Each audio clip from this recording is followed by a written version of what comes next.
Bapak Ibu kalau boleh tahu, ini yang sudah hadir di room ini, apakah praktisi HR semua atau ada di luar HR nih, Bapak Ibu?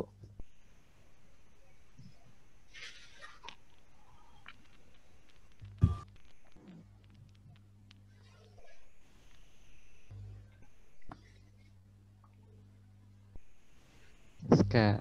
Biasanya kalau dari kita ngobrol di grup ya, biasanya eh, semua ada di grup Niki itu. Itu uniknya gitu. Ada yang pakar hukum, ada yang praktisi SDM, ada yang waktu itu ada yang ini Pak ya, siapa yang semacam jaksa ya Pak Miki Trial ya? version. Iya, Ya orang apa jaksa advokat pajak ya? banyak juga Pak. Oh Advokat. iya. Trial Ya. version. Ada Ya. advokat juga. Advokat kita ada berapa orang, pengacara, Pengacara komplit lah. komplit, Makanya trainer. Banyak kalau ya. kemarin banyak yang bawain ini kan, undang-undang cipta kerja. Iya, Hukum. iya. Coaching, mentor, motivator. Banyak kita. Jadi kalau member kita dari Aceh ya, dari Sabah sampai Merauke ya, dari Papua. Dan kebanyakan memang kita HR, kurang lebih 70%-an HR ya. Kalau sisanya itu dari dunia pendidikan dan sebagian ada pimpinan perusahaan juga ya, pemilik perusahaan juga berapa. Ada. Makanya di grup ini lengkap. Lengkap. Mesti dimanfaatkan, heterogen ya. bertanya, banyak belajar dari sini, banyak pakarnya di sini. Begitu. Baik, ini juga ada beberapa tadi yang memberikan kabar. Bisa. Ibu Kirkinasi, praktisi HR, Pak Sugeng HR juga, Pak Dwi atau Bu Dwi nih, HR juga, Ibu Yeni HR, Bu Wulan, lokasi di Depok, maaf tidak pakai video, webcamnya tidak ada, baik tidak apa-apa.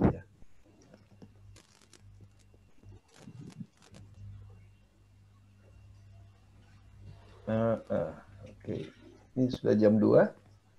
Baik, sudah jam 2, kita mulai. Bertambah terus ya. Iya. Bagaimana Pak Miki, Pak Hidayat, bisa kita mulai? Makanya seperti Pak bilang, acara udah mulai, saya serahkan ke moderator yang penuh. Ini trennya bertambah satu. Coba kita tunggu sampai 2 menit lagi ya. 2 menit lagi. Ya, sekarang 14.01. Kita lihat 14.03. Jadi saya nanti nggak bisa nelpon. Tolong Pak Yusuf tolong dikendalikan di bot ya. Ya, baik.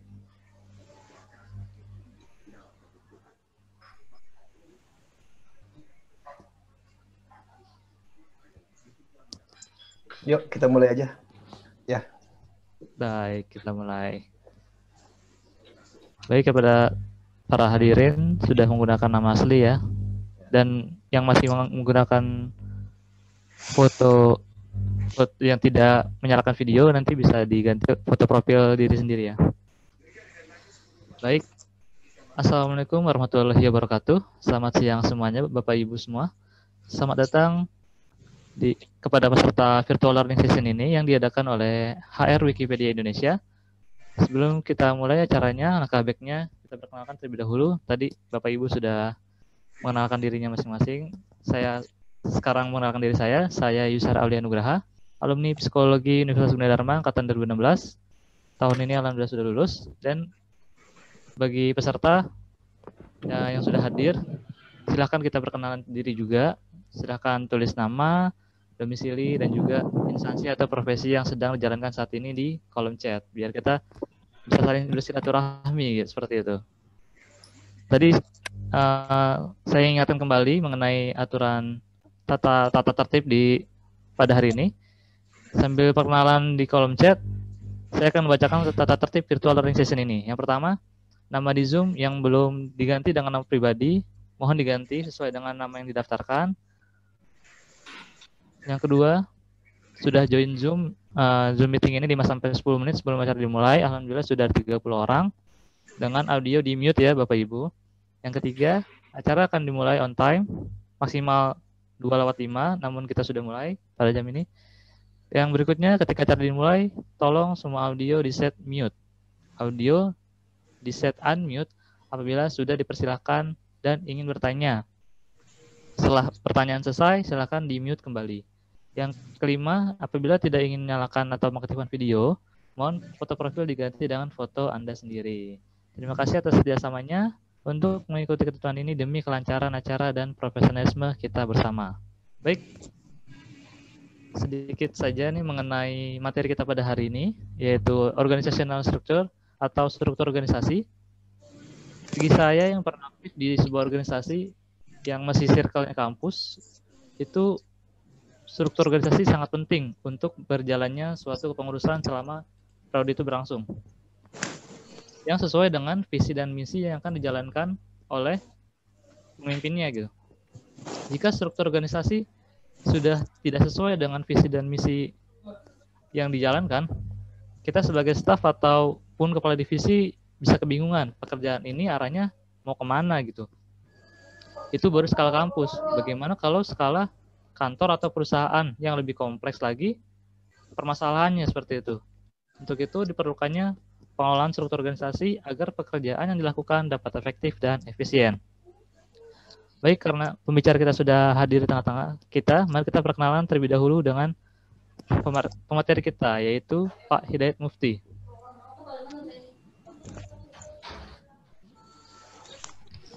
Apakah masih ada yang belum di-mute?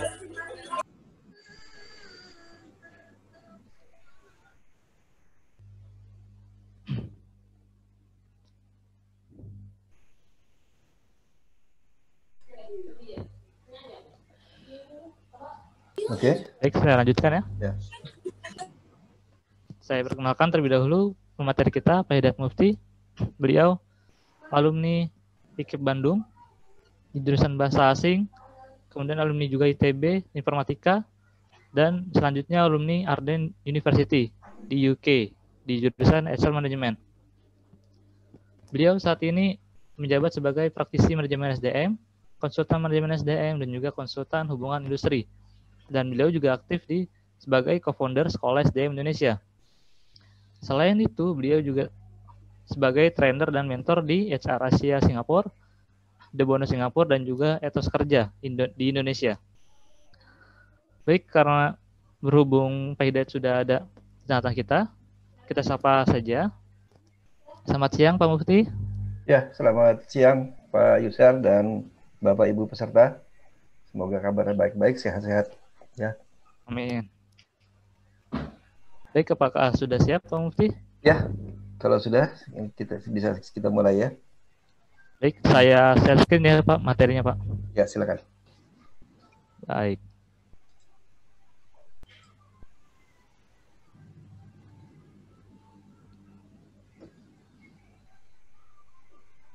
Apakah sudah masuk Pak? Sebentar. Oke. PowerPoint-nya di running aja, bisa kan? Di slideshow bisa. Iya, slideshow running. Sudah masuk Pak? Oke, siap. Oke, kita mulai ya. Bismillahirrahmanirrahim.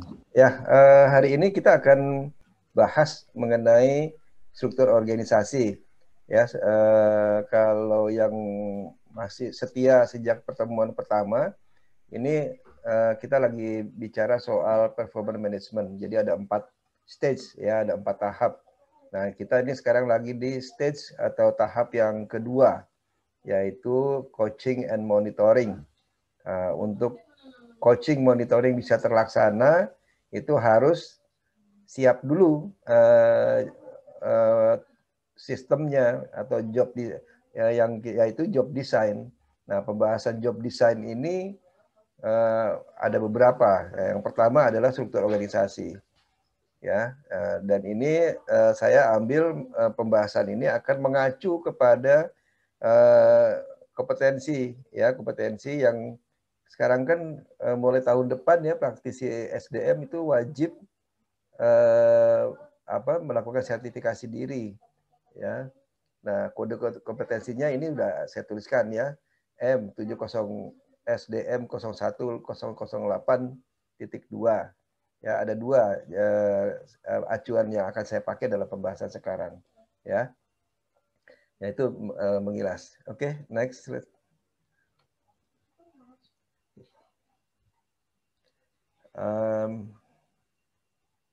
Ya, ini profil saya ya. Jadi buat Bapak Ibu yang mau tanya jawab, diskusi atau konsultasi bisa di HR Wikipedia atau mau WA langsung ke saya, boleh, bisa saja ya. Berikutnya. Ya. Oke, siang ini ini rundown-nya kira-kira seperti ini. Yang pertama biasa overview dulu ya. Overview dari kemarin ya, tentang yang udah pernah kita bahas kemarin, tentang dasar-dasar organisasi, kemudian cycle-nya PMS, dan yang kedua nanti kita akan mulai masuk ke pembahasan inti tentang struktur organisasi ya. Ini sesuai dengan apa namanya kompetensi yang pertama. Kemudian berikutnya hal-hal yang mempengaruhi struktur organisasi, efektif atau tidak, efisien atau tidak, dan hal-hal yang bisa mempengaruhi perubahan bentuk dari gambar-gambar struktur organisasi. Ya, kemudian kita juga sedikit membahas tentang posisi, kemudian nanti struktural atau fungsional ya, itu juga nanti akan kita bahas. Dan yang terakhir selalu PR, homework ya. Nanti kalau PMS sudah selesai, semua homework akan saya tampilkan dalam satu sesi tersendiri. Supaya apa? Kalau dikerjakan itu akan ngerti kenapa hubungannya, ya apa hubungannya begitu, ya. Seperti itu. Oke, berikutnya. Nah, yang diharapkan dari pertemuan ini ya, jadi unjuk kerja, kalau dalam bahasa kompetensi itu unjuk kerja ya yang diharapkan. Itu setelah kita belajar ini diharapkan peserta bisa mengenal, kemudian mampu menetapkan rencana bangun struktur atau bentuk gambarnya struktur organisasi itu mau kayak apa gitu ya. Tentu itu harus sekali lagi harus sesuai dengan visi dan misi. Makanya kemarin kita belajar mulai dari startnya dari visi misi. Jadi banyak visi misi itu kan selalu saya bilang itu adalah patokan pertama gitu ya. Kalau negara itu dasar ideologinya gitu. Ya, dasar ideologi. Kalau ideologi berubah, yang di bawah juga akan berubah ya. Undang-undang dasar berubah, lambang negara berubah ya. Peraturan, keputusan negara, presiden semua berubah ya. Ya kalau nggak berubah isinya, maknanya paling tidak copy paste-nya lah gitu kan ya, namanya pasti ada kerjaan. Nah itu juga visi misi juga itu selalu mengacu ke visi misi ya. Ini juga struktur organisasi nanti kita akan lihat bagaimana visi misi bisa merubah ya. Dan untuk itu nanti ada PR-nya di akhir. Saya siapkan 3 macam PR yang bisa merubah struktur organisasi ya. Nah, kemudian yang kedua dari unjuk kerja yang diharapkan adalah dengan tahu begitu kita punya sikap kerja ya, punya pengetahuan sikap kerja yang bisa kita sampaikan kepada atasan kita atau perusahaan bahwa menyusun struktur organisasi itu nggak sekedar gambar-gambar aja, tapi ada artinya, ada perencanaan di situ ya. Itu yang diharapkan ya. Oke, berikutnya.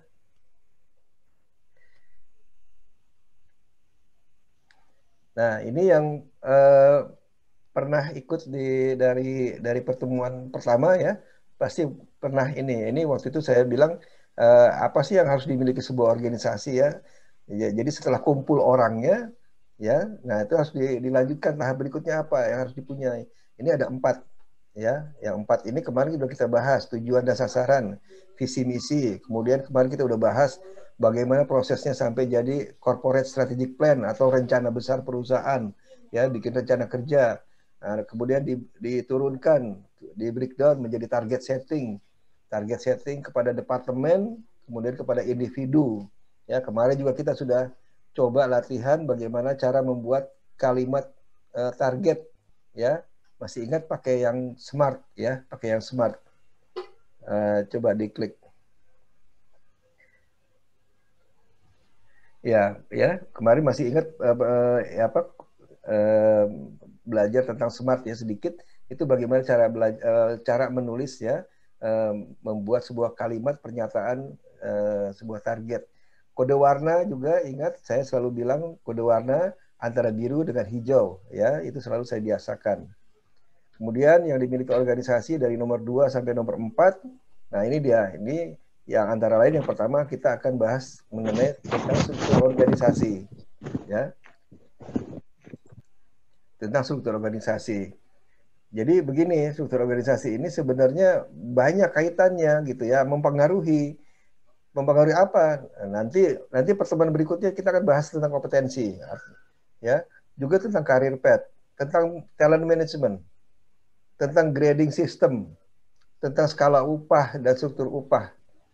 Ya, maaf, saya bukan sangat ya.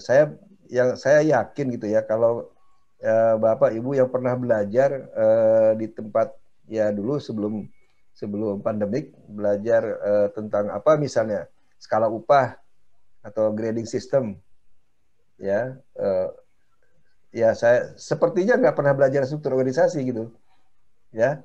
Skala upah langsung belajar aja. Nih nilai tertinggi, nilai terendah, nilai tengah, sebaran berapa persen, sekian. Klik menu Excel, di menu ini klik, selesai, itu jadi kan, begitu udah selesai gitu. Ya, paling pembahasan tentang analisis sedikit aja. Ya, tapi pernah nggak dibahas struktur organisasinya? Enggak kan? Ya, kenapa ya? Ya itu dia. Ya, jadi belajarnya kuenya kecil-kecil gitu loh. Ya, Anda bayar mahal tapi nggak dapat semua gitu ya, itu maksudnya. Terus bikin skala upah apa cuma begitu, cuma melalui yang menu Excel upah tertinggi ya, ternyata nanti dari sini ke depannya kalau kita masih punya waktu, skala upah bisa dibuat dengan 3 jalan, dengan 3 cara ya. Satu dari grading system, yang kedua dari job evaluation, ya. Nah, saya nggak tahu waktu itu kalau Bapak Ibu pernah belajar di tempat lain itu diajarin nggak, dikasih tahu nggak bagaimana job evaluation bisa menghasilkan nilai gaji pokok begitu, ya. Nah itu, ya. Tapi struktur organisasi juga nggak dipelajari, ya. Nah, oke, nanti kita akan lihat di layar berikutnya, nanti ada bagaimana struktur organisasi itu dipengaruhi oleh career path misalnya, talent management ya. Kita lihat berikutnya.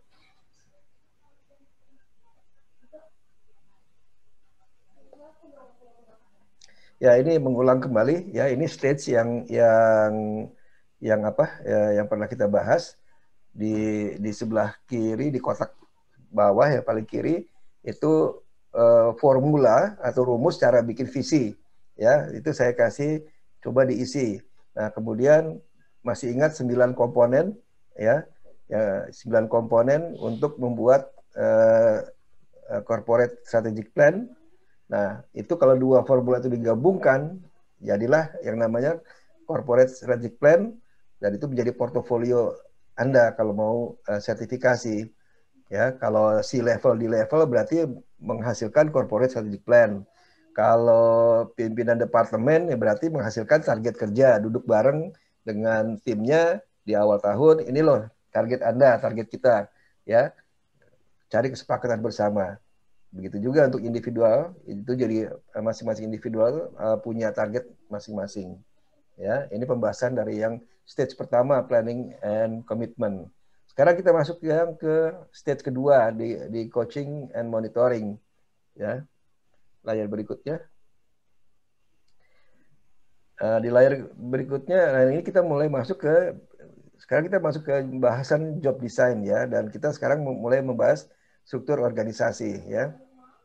Sebenarnya ada satu di sini yang nggak saya tampilkan, yaitu apa namanya, job analysis ya. Job analysis. Sebenarnya begini, job analysis itu udah kita kerjakan. Jadi dengan kita membahas yang tadi, ya, membahas dari struktur organisasi sampai job desk, pembahasan job analisis sudah kita kerjakan, dan lagi nanti akan saya bahas juga di antara pembahasan materi itu, ya. Job analisis itu lebih kepada proses aja, ya, apa yang harus kita lakukan. Oke, kita masuk mulai ke struktur organisasi. Layar berikutnya, Pak Yusar.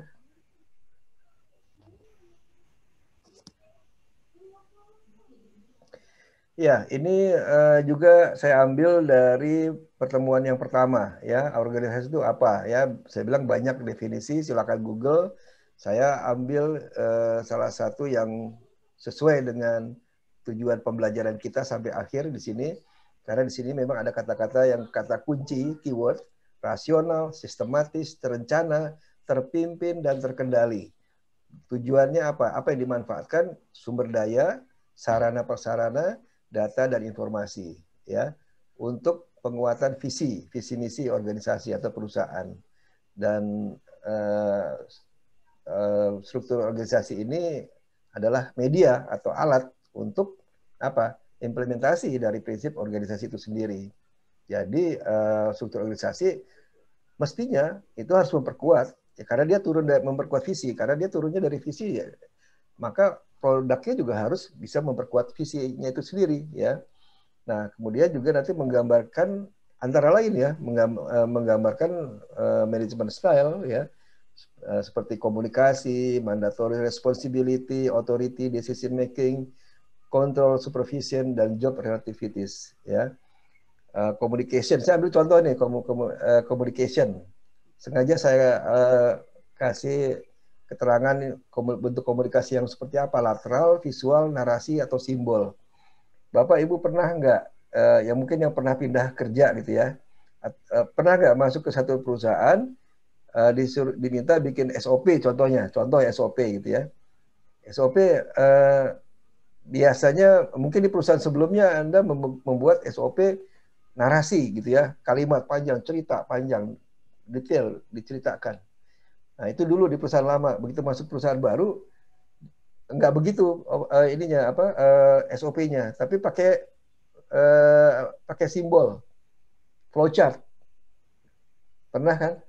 Ada nemukan pakai flowchart, tapi nggak ada narasinya. Ya, kok bisa gitu? Oh, selera barangkali. Silakan dianggap selera. Nah, itu yang harus diperbaiki, ya. Sebagai praktisi SDM harus tahu ini selera, kemudian diputuskan secara resmi atau tidak, begitu. Ya, karena kalau SOP harus seragam, ya. Kalau dan harus lihat audiensnya, customernya yang akan membaca SOP itu bagaimana. Apakah mereka mampu semua membaca diagram, simbol, atau perlu dibantu dengan narasi. Nah, itu harus dijelaskan nanti pada saat bikin struktur organisasi, ya, pada saat membuat struktur organisasi, itu harus dicantumkan. Jadi nanti kalau bikin struktur organisasi itu bukan cuma sekedar gambar, selesai, tanda tangan atasan, dah tempel, enggak gitu, ya, harus ada dijelaskan. Siapa tahu, karena bukan siapa tahu, biasanya selalu ada divisi atau departemen yang komunikasinya hanya cocok pakai salah satu, ya, salah satu. Coba bayangkan kalau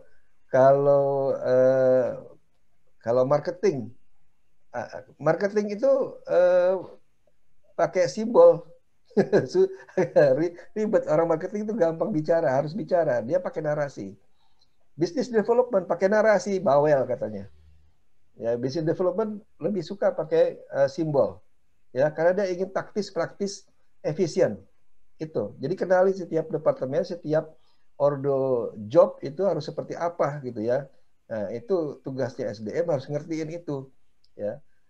Marketing itu kayak apa, finance itu kayak apa gitu ya. Finance kerjanya seperti pola ban berjalan, ya. Itu aja, pola ban berjalan, balik lagi seperti itu lagi, itu finance. Nah, apa yang cocok komunikasinya. Nah, ini saya baru ambil contoh gaya berorganisasi, management style, ya, dari komunikasinya aja. Nanti mandatory responsibility-nya lain lagi, ya. Nanti kita bahas satu persatu. Oke, berikutnya.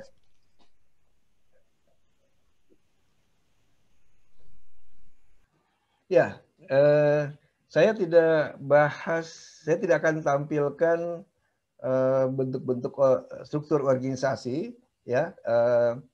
Ada yang kalau saya Google itu di Indonesia dikenal ada yang apa metode linear, frontline, kemudian apalagi divisional, kemudian apalagi matrix, ya. Nah, itu saya nggak bahas itu, ya. Kenapa? Karena itu bisa kita buat setelah kita mengetahui apa yang bisa mempengaruhi sebuah struktur organisasi, ya. Nah, oke. Jadi ya kalau kita menggambar sebuah struktur organisasi, katakanlah kita sudah menggambar lah, ya, misalnya dari direktur, kemudian ada GM, kemudian manajer, kemudian di bawahnya supervisor, ada timnya, ya. Pertama tampaknya normal aja gitu ya, biasa lah gitu ya, seperti biasa ada direktur, GM, kemudian para manajer, di bawah manajer ada supervisor, kemudian ada tim. Nampaknya biasa-biasa aja, oke-oke aja, apapun itu visinya, ya, apapun itu visinya. Nah, tampaknya akan normal. Tapi coba kita lihat, ya. Nah, ini yang pertama, yang apa sih yang mempengaruhi sebuah struktur organisasi itu efektif atau efisien atau sesuai atau tidak dengan tujuan organisasi. Nah, yang pertama itu adalah visi dan misi dan strategi. Nah, strategi ada lagi yang bilang mungkin core value atau added value, bolehlah itu disebutnya strategi atau core value, add value, ya. Contoh, ini sini saya ambil ada 5 contoh visi. Ini aktual. Saya ambil dari visi aktual beberapa perusahaan. Yang pertama, mewujudkan generasi muda yang tangguh, mandiri, terampil, dan berakhlak mulia. Ya. Nah, kita bukan yang bikin ya. Sengaja saya mengajak Bapak Ibu semua melihat visi ini untuk mempelajari karena bukan kita yang bikin, ya. Tapi kalau kebetulan ada Bapak Ibu yang memiliki visi ini tempat Anda bekerja, ya bisa dijelaskan nanti, ya. Jadi saya mengajak menganalisis, ya, dari luar, ya. Nah, mewujudkan generasi muda yang jadi objek. Kemarin ada rumusnya, masih ingat nggak waktu bikin visi misi? Siapa yang terlibat, begitu kan? Ya kan? Siapa objeknya? Nah, di sini ada generasi muda. Ya, mewujudkan, ya, mau apa? Mau mewujudkan siapa generasi muda? Mau jadi apa? Tangguh, mandiri, terampil, dan berakhlak mulia. Nah, kalau yang gini pertanyaan, apakah untuk menjadi tangguh sekaligus mandiri, sekaligus terampil, sekaligus berakhlak mulia, apakah itu ditangani oleh satu unit kerja, oleh satu tim lah, ya, yang akan menghasilkan seorang pemuda yang memiliki 4 kriteria ini sekaligus, atau untuk menghasilkan 4 keunggulan ini akan dikerjakan oleh 4 unit kerja. Jadi yang mau memproduksi yang tanggung jawab soal tangguh unit pertama gitu, unit kerja pertama, mandiri unit kerja kedua, terampil unit dan seterusnya. Apakah begitu? Ya. Kalau ya, nah berarti kan udah jelas nih, kelihatan nih. Ya, udah jelas kelihatan. Ya. Kira-kira struktur organisasinya akan seperti apa? Dia harus menggambarkan, ya, kalau memang tangguh dikerjakan oleh satu unit tersendiri, tim tersendiri, dia harus digambarkan. Ya. Ini yang akan pilar 1, ini yang bertanggung jawab untuk mencetak pemuda tangguh. Pilar kedua berarti dia unit yang akan menciptakan pemuda mandiri, gitu ya. Begitu seterusnya, yang terampil dan yang berakhlak mulia. Atau cukup satu aja, ya. Satu unit kerja akan menciptakan tangguh, mandiri, terampil, akhlak mulia. Nah, itu saya ngajak Bapak Ibu untuk menganalisis seperti itu. Ya. Ini mirip sama, hampir mirip dengan visi yang kedua. Menjadi perusahaan kelas dunia untuk produk ban kendaraan angkut berat melalui keunggulan pemeliharaan ban, perbaikan ban, vulkanisir ban, dan manajemen ban. Oh, ini kalau gini jelas nih, udah kentara banget gitu ya. Ini ada berapa nih? Ada 1, 2, 3, 4. Ya, sama ya, ada 4. Ini kalau udah dinyatakan ini sebenarnya dua-duanya kalau yang nomor 2 ini udah kentara sekali, udah jelas sekali. Ini udah harus menggambarkan ada 4 unit yang harus ditampilkan dalam struktur organisasi. Ya, nah ini kenapa saya angkat isu ini, karena kalau kalau saya pas ikut jadi auditor standar sistem ISO 9000 atau yang 9000, sekarang yang udah berapa, yang 2015 ya, risk management ya. Itu yang selalu ditanyakan, ini ada 4 audit kerja yang berbeda sistemnya di dalam satu perusahaan. Kok nggak digambarkan dalam struktur organisasi itu? Kenapa nggak digambarkan? Yang mana? Yang mana yang untuk pemeliharaan ban gitu ya? Nah, nanti biasanya dari perusahaan jawab, ya ini Pak, engineering gitu Pak. Pemeliharaan ban tuh ya timnya engineering sama teknikal. Perbaikan ban yang mana? Ya engineering juga Pak. Ya, perbaikan ban ini juga. Jadi semuanya engineering yang ngerjain. Padahal engineering itu cuma satu unit ya di bawah. Nah, padahal di sini kan ada sales ya, pemeliharaan. Ini pemeliharaan butuh sales nggak? Butuh. Ya, butuh marketing nggak? Butuh ya. Perbaikan ban juga butuh marketing, butuh sales ya. Nggak cuma butuh engineering. Kalau nggak ada sales, dari mana pelanggan datang mau memperbaiki ban? Tidak ada ya. Nah, jadi di sini saya ajak Bapak Ibu untuk menganalisis sebuah visi. Oh, ini yang nomor 2 ini jelas, ini harus ini. Ya, gampang sekali kebaca gitu ya. Gampang sekali kebaca. Bandingkan dengan nomor 1. Nomor 1 bisa ya, bisa tidak gitu ya. Nah, ini tergantung pertanyaannya bagaimana. Nah, coba lihat visi yang nomor 3. Nah, ini lebih bingung lagi ya. Sederhana, maju dan jayalah PT maju terus gitu ya. Ini maju terus saya ganti ya, ini nama perusahaan sebenarnya, tapi saya ganti aja.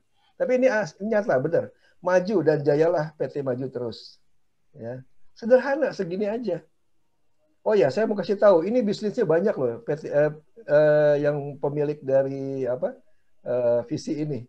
Dia ada hospitality, ada leisure, ada rumah sakit, ada banking, ada manufaktur juga, ya. Sederhana begini, maju dan jayalah PT maju terus, begitu. Ini perusahaan memang agak unik yang saya temukan, kebetulan saya kenal. Dia nggak begitu peduli dengan struktur organisasi, development di SDM. Mereka hanya bisnis maju udah gitu, ya. Dan mereka nggak mau merubah gitu ya, karena nggak usah mikirin itu, yang penting profit aja dulu gitu ya, selalu yang dikejar profit ya.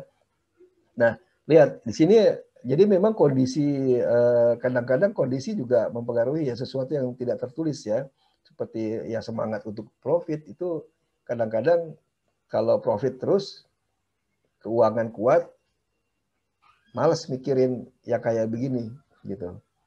Biasanya orang akan mikirkan development itu kalau organisasi atau perusahaan mulai goyang-goyang dikit gitu ya, atau gerah gelisah pengen maju gitu, tapi nggak maju-maju, kenapa gitu ya. Nah, itu baru mikirin development. Tapi kalau udah profit, uangnya kuat, malas mikirin apa-apa, bisa ditutupin dengan uang, bayar atau istilahnya kalau sekarang bakar duit gitu ya, kayak di startup ya, perusahaan startup. Nah, kemudian ini juga yang keempat, menjadi perusahaan terbesar di Indonesia untuk roti bakery dengan menghasilkan dan mendistribusikan produk berkualitas tinggi dengan harga terjangkau bagi masyarakat Indonesia.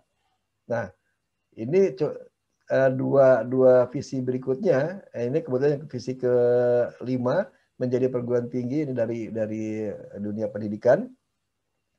Coba Bapak Ibu belajar menganalisis sendiri ya.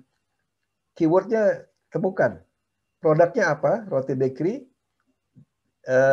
pekerjaannya apa, prosesnya dia memproduksi, menghasilkan dan mendistribusikan ya. Jadi lihat dan cari keyword ya dalam sebuah visi ya, menghasilkan, mendistribusikan sebuah produk.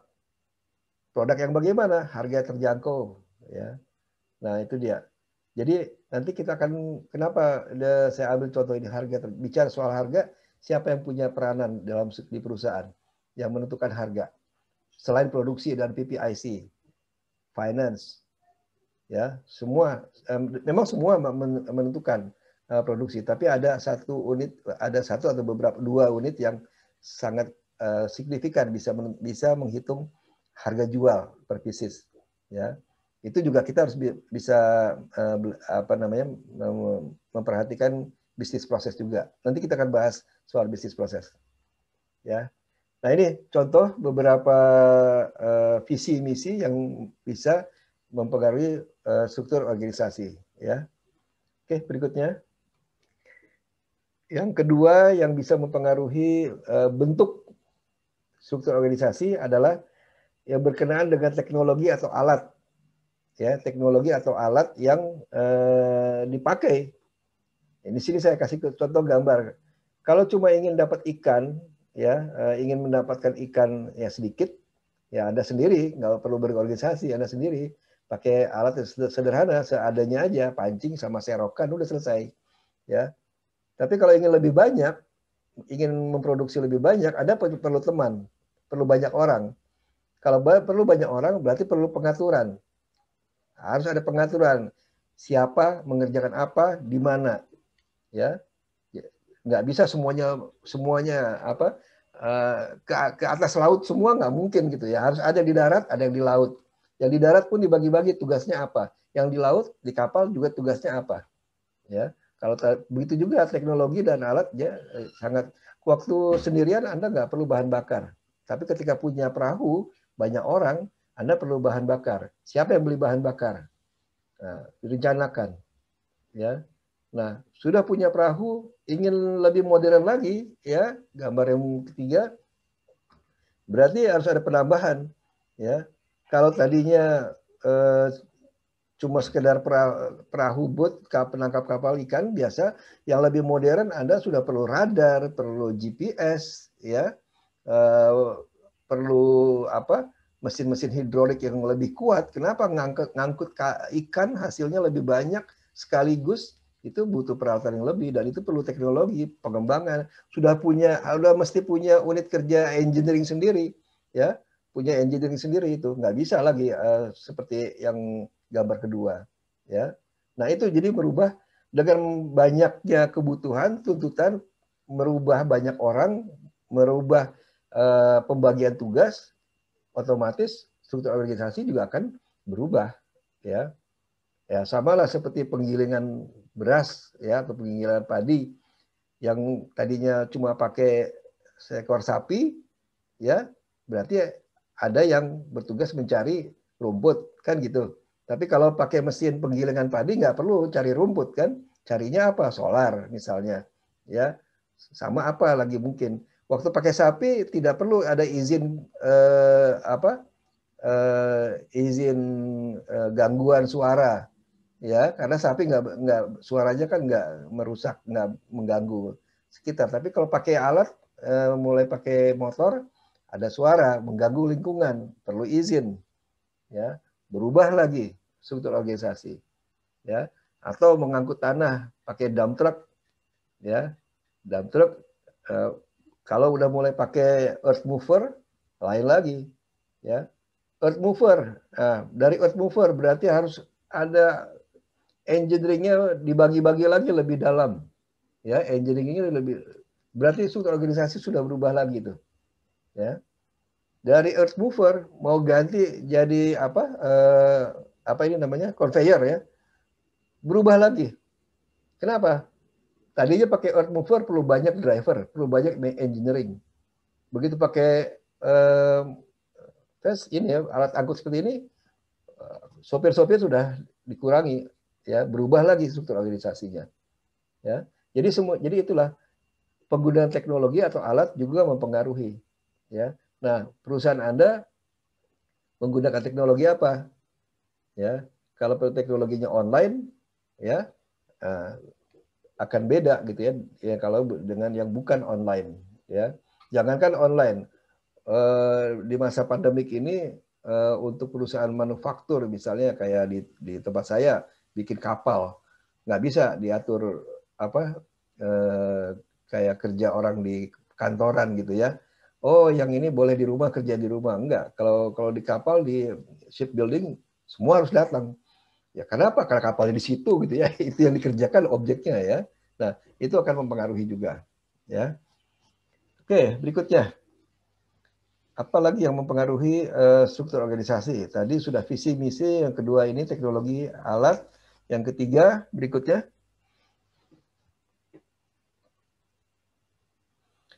Ya, kompetensi. Kompetensi dan ya kita sebutnya sebagai KSA, knowledge, skill, attitude ya. Jadi kalau cuma di sini ambil contoh keamanan ya, pengamanan dan keamanan.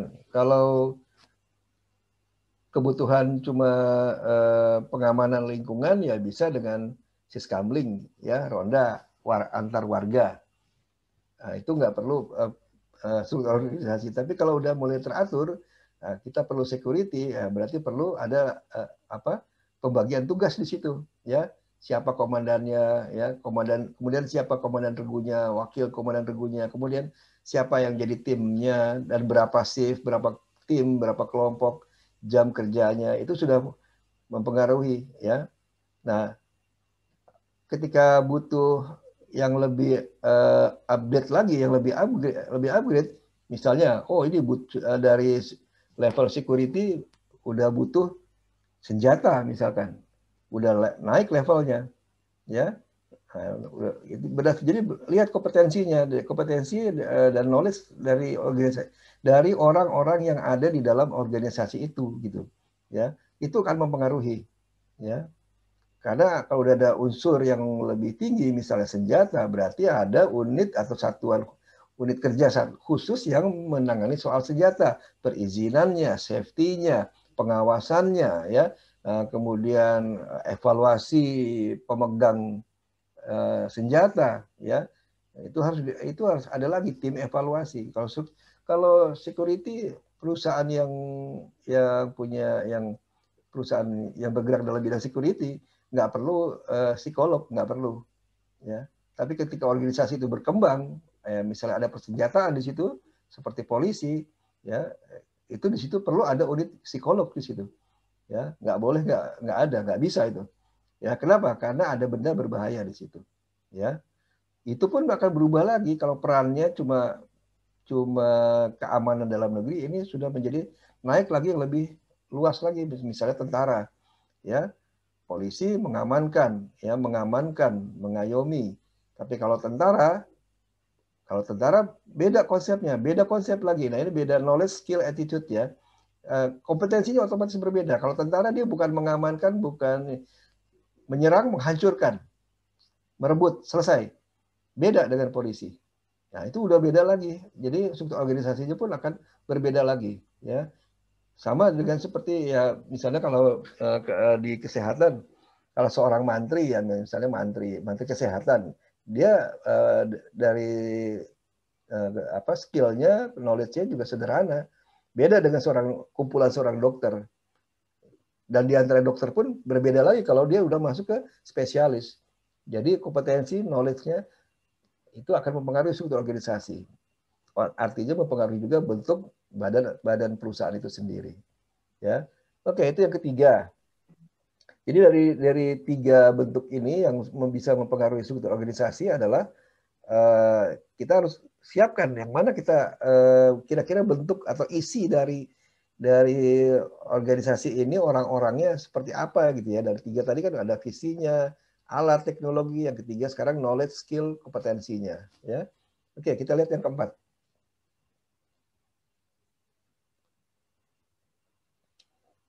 Nah, ini juga waktu bikin struktur organisasi, ya, ternyata nggak sekedar menggambar-gambar gitu aja ya, kotak, turun gitu ya. Nah, ini harus ada perencanaan. Jadi waktu mau menyusun, coba duduk sama atasan, sama pimpinan, duduk, ya, tanya atau bahas, ini kira-kira talent management yang akan berlaku, yang akan berjalan di perusahaan kita ini mau seperti apa bentuknya, ya? Atau kalau ya maaf, nggak semua orang biasa mengerti apa itu talent management, apa itu career path gitu ya. Jadi deh, ajak ngomong pakai bahasa sederhana begini.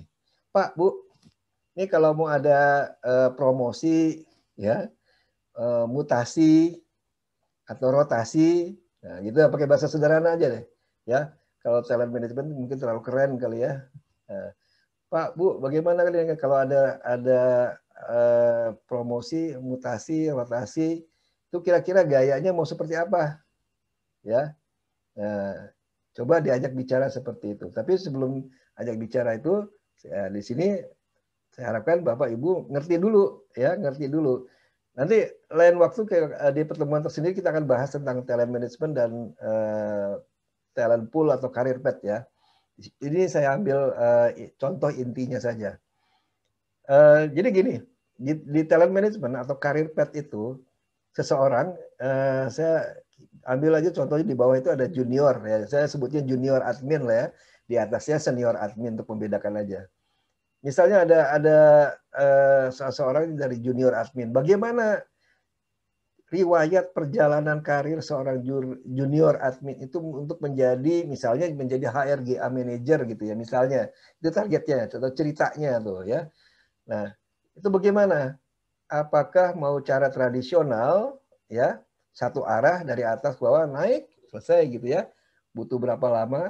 Kita nggak bahas soal berapa lamanya, tapi bagaimana stepnya ya. Ini dalam talent management dikenal beberapa cara. Apakah mau cara yang tradisional naik ke atas ya, atau melingkar circle ya? Artinya gini, kalau circle tuh begini, sesuai gambar ya, sesuai gambar ini, dia dari junior admin dapat promosi jadi senior admin. Nah, setelah berapa lama dia ditugaskan jadi dimasuk di kotak asset maintenance. Dari asset maintenance dia masuk ke legal. Dari legal dia masuk ke learning training. Ya, jadi kalau dia berhasil, nah dia di atas itu dari asset maintenance dia melingkar, memutar ke legal, dari legal ke learning and training. Di sini saya kasih contoh cuma 3, nggak usah banyak-banyak. Nah kalau udah 3-tiganya, ya dianggap sudah mumpuni, sudah menguasai semua yang ada di bawah itu, maka dia punya kesempatan untuk jadi manajer HRGA. Jadi itu cara kedua di talent management dengan cara circle, ya memutar. Artinya di satu pilar itu seseorang dia udah pernah kerja di semua kotak, di dalam satu kotak yang sama, di pilar yang sama, dalam sepilar yang sama dia semua kotak udah dia jelajahi, ya. Dengan demikian dia dianggap sudah mengetahui, menguasai, maka pantas untuk mendapatkan promosi yang lebih tinggi, yaitu ke posisi manajer. Itu cara kedua, talent management, ya. Atau cara ketiga, special assignment. Nah, special assignment ini ada nanti di tahap ketiga, stage ketiga kita belajar tentang performance appraisal ya. Performance appraisal kan ada salah satunya ada special assignment.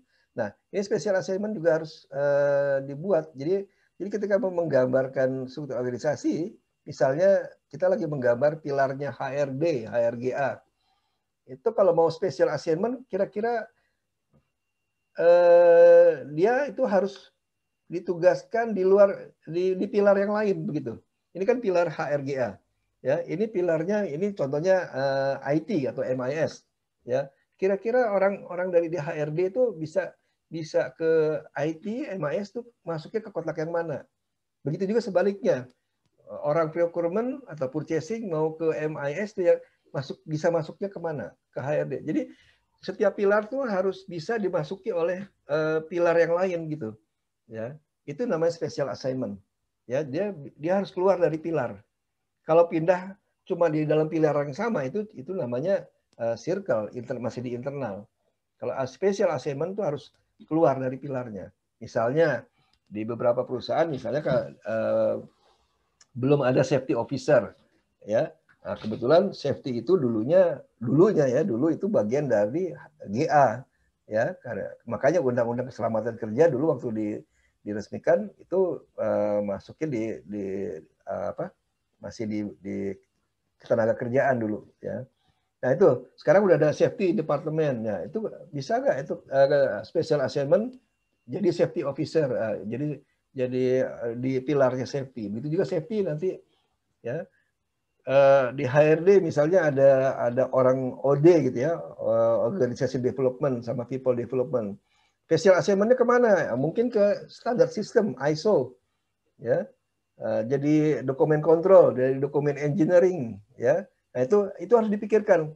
Jadi nggak asal gambar. Oke boleh gambar, tapi harus tahu ini bisa special assignment-nya kemana gitu ya. Ini kemana ya, kemana? Saya nggak bahas berapa lama, itu silakan dirundingkan internal masing-masing. Tapi di sini hanya bisa bicara soal stepnya kemana, ke titik mana, itu yang harus direncanakan. Ya, seperti itu. Oh ya, soal penulisan begini. Soal penggambaran, bukan penulisan. Sengaja saya buat kayak begini, yang sebelah kiri, ini lebih kepada menggambarkan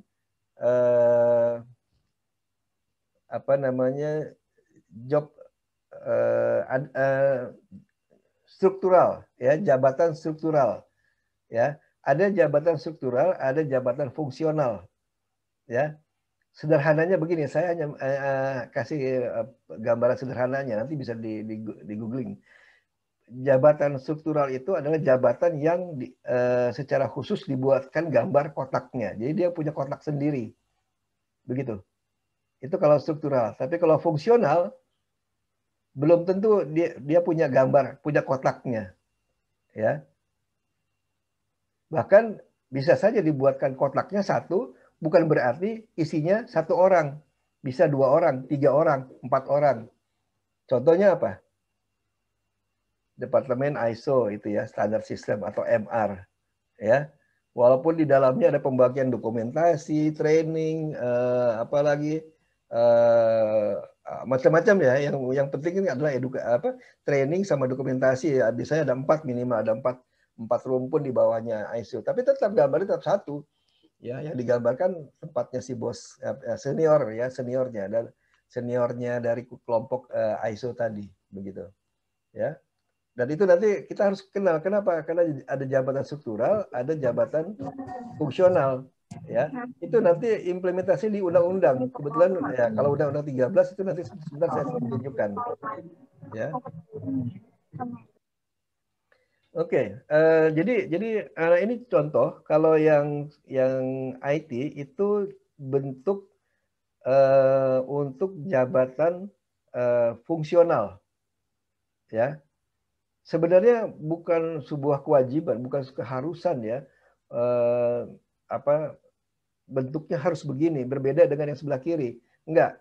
Jadi sekali lagi ini bukan sebuah keharusan, ya, bukan sebuah keharusan. Tetapi yang selalu ini saya ambil dari pengalaman pekerjaan saya dan juga dari lihat tempat-tempat lain. Kalau dia fungsional, itu dia digambarkannya seperti ini di pilar yang sebelah kanan. Tapi kalau struktural itu yang sebelah kiri. Gambarnya akan seperti itu. Ya. Oh ya, sebelah kiri itu gambar panahnya juga ada. Saya lupa itu nggak bikin garis panah gitu ya. Harusnya ada tuh. Tapi bentuknya seperti itu. Ya, kira-kira seperti itu.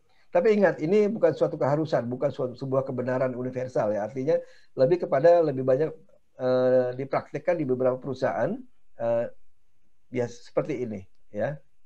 Kenapa? Untuk membedakan ya saya memang afiliasinya kalau struktur organisasi ini afiliasi ke Eropa. Jadi di Eropa atau perusahaan-perusahaan Eropa akan bentuknya akan seperti ini ya. Kalau di Asia sedikit ya, selain Singapura sama Thailand ya. Kalau kita tidak menganut apa-apa, jadi bebas menggambar. Tapi hanya saja sekedar tambahan pengetahuan saja, informasi. Ya. Nah, ini dia. ini kita belum bahas grading ya. Nomor 5 bukan grading.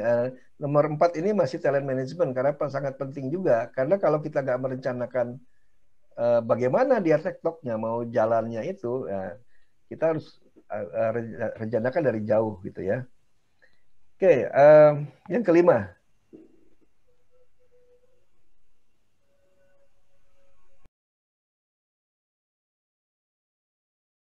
Garmin juga kan banyak ya aksesor ini produknya macam apa gitu ya, yang dipakai buat safety ada, Garmin buat khusus buat apa pertambangan ada, buat kepolisian, buat tentara itu juga ada ya. Oke, berikutnya Mas Yusar. Nah ini dia. Jadi ya tadi saya bicara jabatan struktural dan dengan jabatan fungsional ya. Jadi kalau struktural tuh kalau fungsional tadi seperti sudah saya jelaskan, gambarnya itu ada yang di bawah manpower plan ya. Kemudian di bawahnya ada manpower movement dan recruitment misalnya. Ini contoh aja. Nah, ini contoh kalau dia fungsional digambarkannya seperti ini ya. Ini kebetulan saya gambarkan ada kotaknya. Bagaimana kalau tidak ada kotaknya? Nggak apa-apa juga, fungsional. Nggak perlu digambarkan pun tidak apa-apa. Tapi kalau mau digambarkan, boleh. Gitu ya. Dan setiap kotak nggak melulu harus berisi satu orang. Bisa saja rekrutmen itu kan timnya ada banyak psikolog, ya tim rekrutmen mungkin ada 4 atau ada 5 orang di situ dalam satu kotak. Ya. Tapi kalau struktural harus jelas dibuatkan kotaknya sendiri.